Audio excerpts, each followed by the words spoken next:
আল্লাহ রাসূল সাল্লাল্লাহু আলাইহি ওয়াসাল্লাম শেষ ভাষণ দিয়ে বললেন, শোনো আমার সাহাবারা, শোনো আমার উম্মতেরা, শোনো, আমি বিশ্ব নবী মুহাম্মদ রাসূলুল্লাহ, আমি চলে যাচ্ছি, তোমাদের কাছে দুটো জিনিস দিয়ে যাচ্ছি। এই দুটো জিনিস যদি তোমরা ধরে রাখতে পারো, কোনোদিন লাঞ্ছিত হবে না, অপমানিত হবে না, অপদস্থ হবে না, কেউ তোমাদের কোনোদিন অপদস্থ করবে না, সব তোমাদের মাথায় তুলে রাখবে, তোমাদের ইজ্জত দেবে, সম্মান দেবে, তোমাদের সিংহাসনে বসাবে, রাজত্ব তোমাদের দেবে, যদি তোমরা দুটো জিনিস ধরে নাও। দুটো জিনিস কি? এক নাম্বার কিতাব আল্লাহ, আল্লাহর হুকুম, আল্লাহর কিতাব মেনে নাও।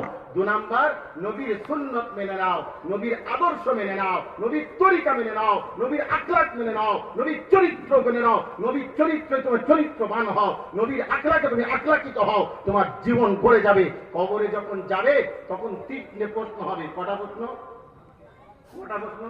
তিনটে। এক নাম্বার প্রশ্ন হবে কি?